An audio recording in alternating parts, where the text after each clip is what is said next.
तो यार class 10th boards के रिज़ल्ट आने वाले हैं। आई होप तुम सबका पेपर अच्छा गया होगा। और अब रिज़ल्ट आने वाले हैं तो एक बहुत कॉमन सा डाउट आएगा, सबके दिमाग में आ रहा होगा कि यार रिज़ल्ट अच्छा नहीं आया तो क्या होगा। तो पहली बात तो बहुत नॉर्मल है, ठीक है ना, ज़्यादा टेंशन मत लेना। सबका यही हाल है, सबको टेंशन है, सबको स्ट्रेस है कि क्या होगा एग्ज़ाम में, रिज़ल्ट कैसा आएगा कैसा नहीं आएगा। अब तो मैंने सोचा मैं इस पर एक वीडियो बनाता हूँ, मैं तुम्हें ये बताता हूँ कि यार एक्चुअली ये नंबर कितने मैटर करते हैं, रिज़ल्ट अच्छा है या बुरा है उससे फ़र्क कितना पड़ता है, क्या एक्चुअली मैटर करता है ना।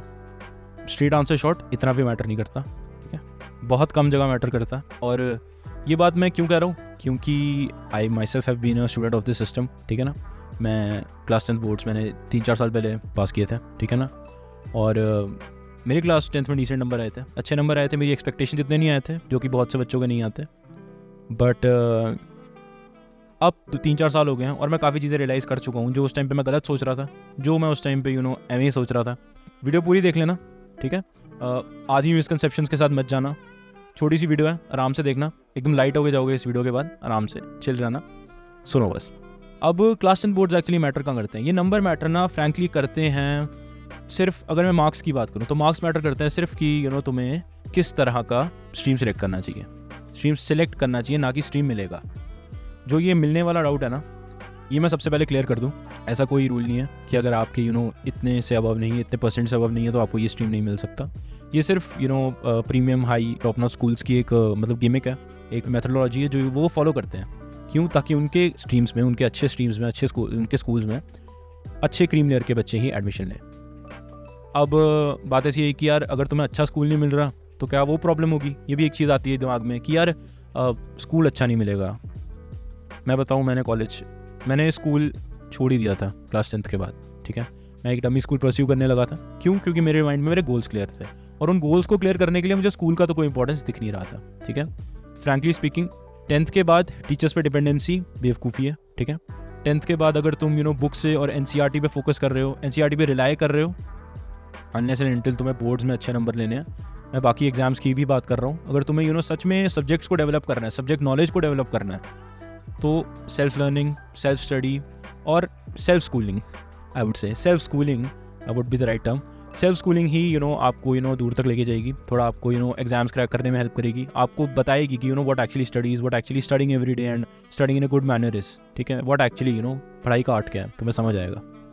स्कूल पे इतना मैटर मत करना, स्कूल बिल्कुल मैटर नहीं करता, मैंने खुद छोड़ दिया था और आज भी बहुत अच्छे कॉलेज में, ठीक है, तो टेंशन मत लो, बहुत अच्छे कॉलेज।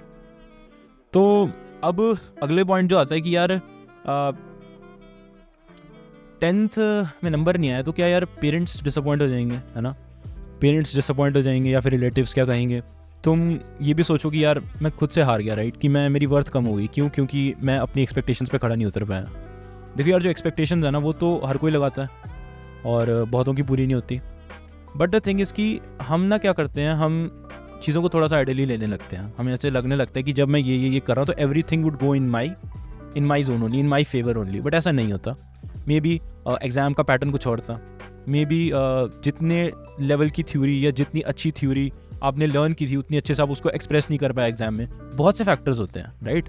तो 10th का जो एग्ज़ाम है ना, एक बहुत ब्रॉड स्पेक्ट्रम का एग्ज़ाम है। उसमें आपको 5 अलग अलग, इनफैक्ट आई वुड से 8-9 अलग अलग सब्जेक्ट्स दिए जाते हैं, राइट। आपको physics, chemistry, maths, bio, English, Hindi, social studies, उसमें भी हिस्ट्री, सिविक्स, ज्योग्राफी, वो सब पढ़ना है। तो मेरे हिसाब से ना, जिस एग्जामिनेशन को आप इतना सीरियसली ले रहे हो ना, जिसको आप सोच रहे हो कि यार ये डिसाइडिंग एग्जामिनेशन है कि would I be able to do something in life, और क्या मैं एक्चुअली पता है, डेफिनेशन चेंज करो। This is not the exam which tells that can you do something in life, it is actually what you can do in life, right. अगर आप class 10th boards में physics में अच्छा score करते हो तो मतलब आपकी लाइफ में आप फिजिक्स, एक पोटेंशियल चांस है कि आप फिजिक्स में अच्छा कर सकते हो, ठीक है। अगर आप केमिस्ट्री में अच्छा स्कोर करते हो तो आप केमिस्ट्री में अच्छा कर सकते हो। PCM में अच्छा स्कोर करते हो तो आप इंजीनियर नहीं, आप साइंस में अच्छा कर सकते हो, ठीक है। इंजीनियर नहीं, आप साइंस में अच्छा कर सकते हो। और अगर इंजीनियरिंग आपका पैशन है तो आप इंजीनियरिंग कर सकते हो, ठीक है।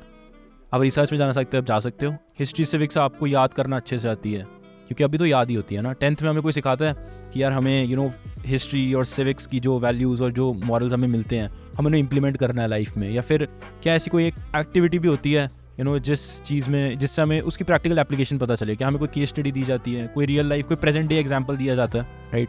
नहीं दिया जाता।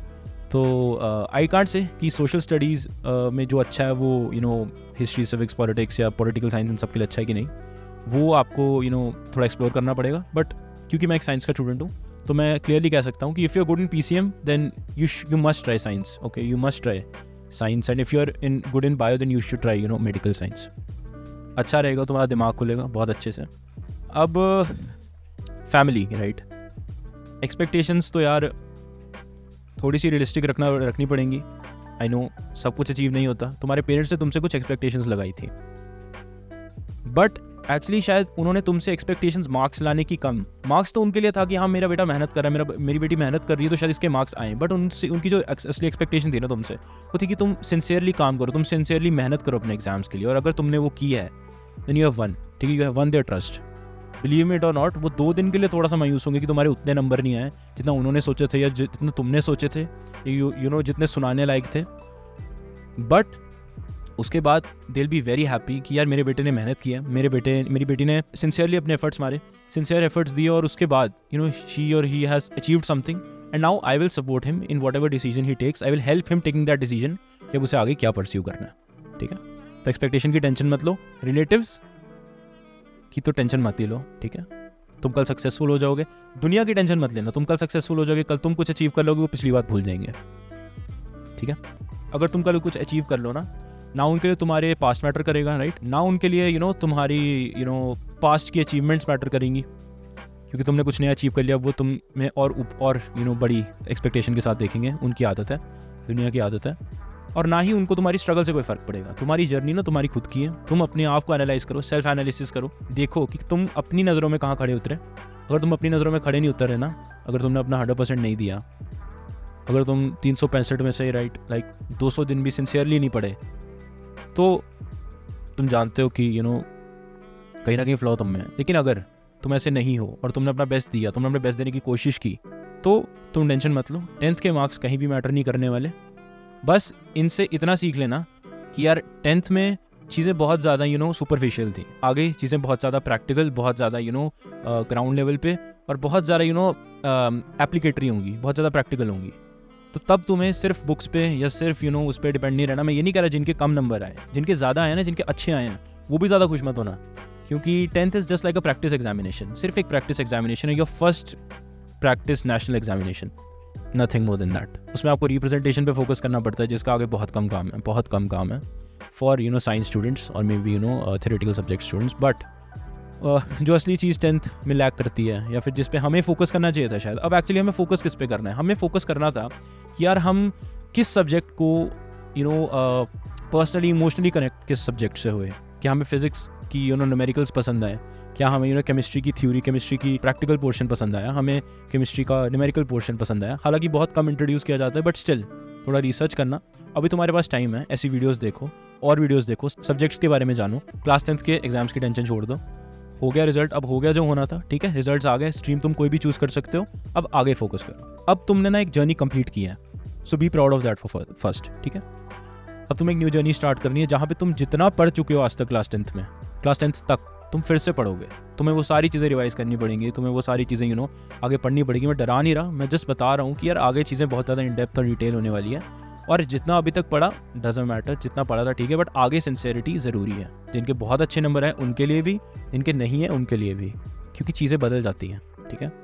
आपने क्लास 10th में मेहनत करना सीखा, आपने सीखा कि क्लास 10th में एफर्ट्स कैसे देते हैं। फॉर एग्जाम्पल पर्सनली मैंने अपनी क्लास 10th में सीखा कि यार मैथ्स कैसे पढ़ते हैं, ठीक है? मैंने ये सीखा कि यार मैथ्स को एक्चुअली करते कैसे, प्रैक्टिस किसे कहते हैं। बार बार क्वेश्चन सॉल्व करना, वही क्वेश्चन पे बार बार सॉल्व करना। पहले तो हो जाता था ना 9th तक वही सेम क्वेश्चन सॉल्व करके, मतलब पेपर से एक हफ्ता पहले शुरू करके वो क्वेश्चन रिपीट करके हो जाता था। 10th में ऐसा नहीं होता, 10th में थोड़ा सा दिमाग लगाना पड़ता है। तो वो चीज़ सीखो, और अब नया स्टार्ट करना, फ्रेश स्टार्ट करना, अच्छे से पढ़ना, और मैटर कहीं नहीं करने वाले, ठीक है? आप किसी अच्छे स्कूल में नहीं जा पाए, कोई बात नहीं। पहले तो स्कूल मैं तो बोलूँगा रहने दो, क्योंकि जितनी अपॉर्चुनिटीज़ तुम्हें मिलनी थी ना अपना करिकुलम बढ़ाने की, अपना सोशल नेटवर्क बढ़ाने की टिल स्कूल लेवल, वो मिल गई तुम्हें क्लास 10th तक। अब 11th-12th में पढ़ाई पे ज़्यादा फोकस होता है और स्कूल का बहुत कम रोल रह जाता है, ठीक है? तो आई वोंट से कि स्कूल को इतना एम्फेसिस देना, मैंने नहीं दिया। आई वोंट से अगर तुम्हारी आइडियोलॉजी कुछ और कहती है तो प्लीज़ करना, मैं ये नहीं कह रहा स्कूल मत जाओ, आई एम जस्ट सेइंग कि मैंने नहीं किया। So this is my point of view. I am not saying कि मत ही जाओ school, I am not abstaining you from going to school, मैं नहीं कह रहा मत जाओ, I don't recommend this, but I advice this.